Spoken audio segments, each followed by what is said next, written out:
Hey, what's up, you guys? Bloody Jacob here. Hey, what's up, you guys? Bloody Jacob here. Jacob here, meeting my icon, Catherine Isabel, Jane Lorenzo. Wait, what did you say? Jane Lorenzo.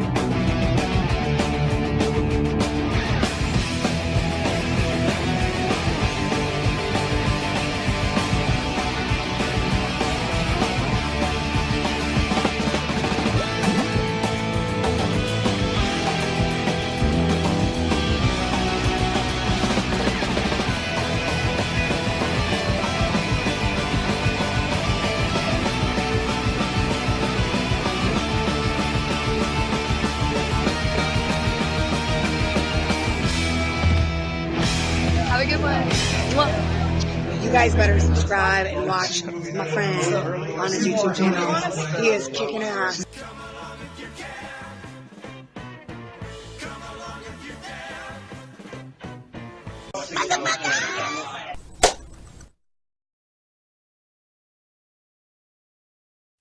World War III. Maybe I could have stopped it. If I just ran a little faster. Faster! The Speed Force allows the Reverse Flash to travel through time. He changed something in the past. We have to find out what he changed and change it back before they kill everyone on the planet.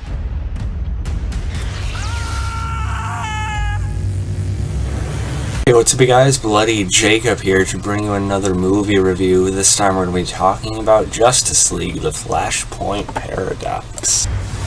In my world, I'm a hero. You mean like Batman? No matter how fast you run, you can't save everyone. We're running out of time. War's over. Everybody lost. No!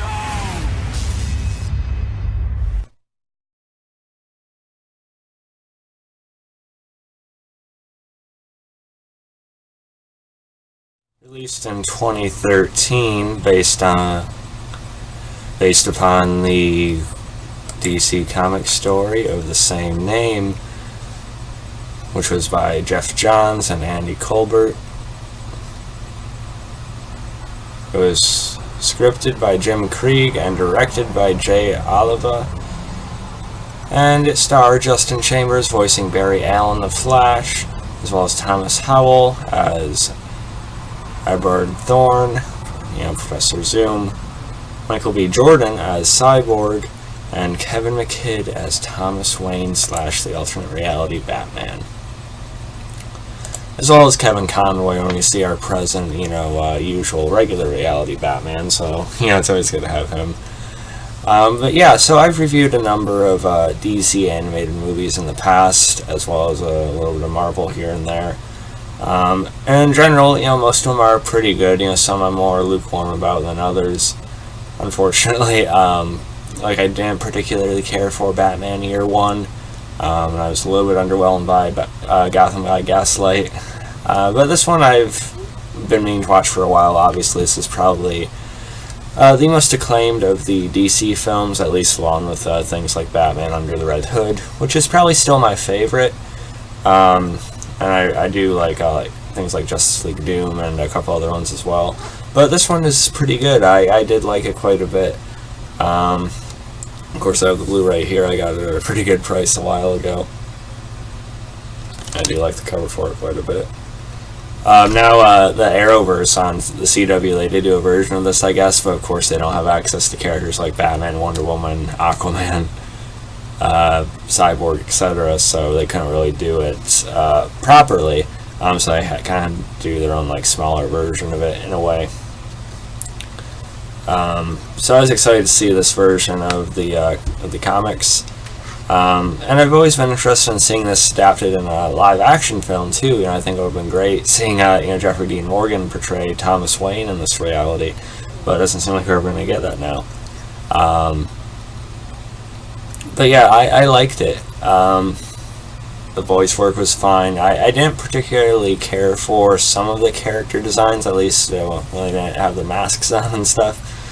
It's just weird because sometimes the characters look Asian when they're not supposed to. I don't know. It's just something with the art style. I don't know. Similar to those Son of Batman movies and stuff. I just don't care for the anime thing all the time.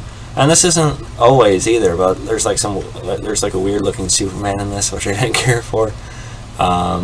Just the way his face is drawn and stuff like that. I don't know. It's not even anime, it's weird. I don't know, I don't want to go on about that for too long. But yeah, as I keep saying, I did like it though. I'm not the biggest fan of The Flash, so that might be why it's held off from being one of my favorites. It's probably like my third or fourth favorite maybe though. I don't know, I like The Flash, but I've never just been interested in them enough to watch. I don't really watch The Flash that much, by the way, either, the show. I like him enough on Justice League as like a supporting character, the cartoon and everything. But I've never been an avid reader or viewer of his, own solo, sort of centered stories. So that's probably what holds it back for me a bit. But you can't really deny that there's a lot of intrigue and just a lot of excitement with this kind of story, just to see how different things are in this, very dark reality. Like, if you guys don't know, I'm sure you do though, Thomas Wayne actually survives the night of the gunman or the robber in the alley, except Bruce is actually killed and Martha is driven insane and she sort of becomes that version of the Joker.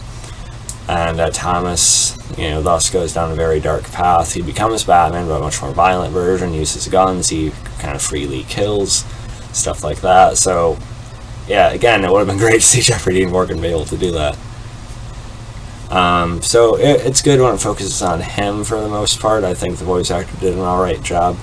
Not quite as memorable as someone like Kevin Conroy, but they had to, pick someone else to have Kevin Conroy voice both of them. And meanwhile, you have this whole love affair past between Aquaman and Wonder Woman with, Mara, and that got twisted. Mara is killed by Wonder Woman, and thus the Atlanteans and Amazons are at war.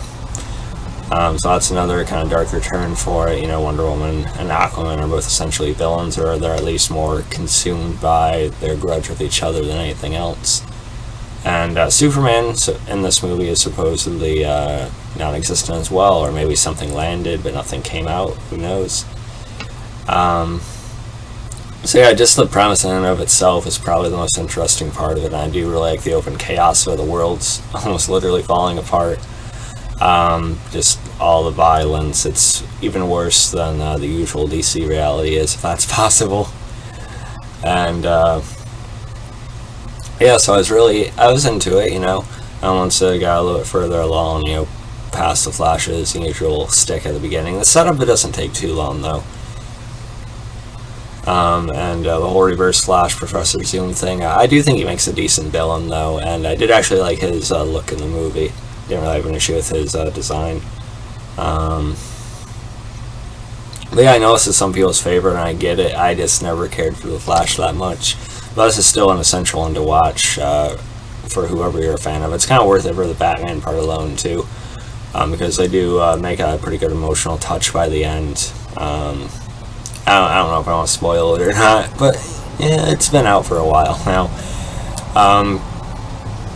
But yeah, I'll talk about that in a second. But overall, I'd probably rate this movie maybe a B-, maybe a solid B actually. No higher, no lower. I did really like it. Just, Flash is my favorite character, so I don't always enjoy following him, I guess. But there's a lot of other interesting aspects of the film as well, and the story in general, so it's definitely worth checking out. I'm sure most of you have already. But yeah. And as far as that spoilery Batman thing I was going to talk about, I shouldn't say Bruce, excuse me, Thomas, he actually ends up killing the Reverse Flash in the end, bullet to the back of the head. That was pretty cool. And he's dying, he was hit quite a bit himself.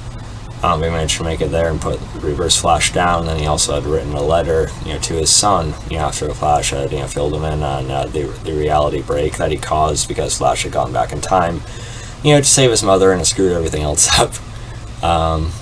And then the Flash delivers it to our regular Bruce Wayne, Kevin Conroy Batman in the regular reality, and we see Bruce actually sort of break down over it, and it was nice to see. We didn't exactly see what Thomas wrote to him, but, you know, even just not knowing, it's still fairly touching. Although from what I understand and from what I've read myself, you know, they do go more into the Martha Joker thing in the comics, which is unfortunate they didn't show more of that in the movie here, but still pretty good. It's a shame we'll never see a live action version of this, at least not for a long time. So yeah, let me know guys thought about this one. Follow me on Facebook, Twitter, Instagram, like, subscribe, and we'll catch you guys next time. Peace.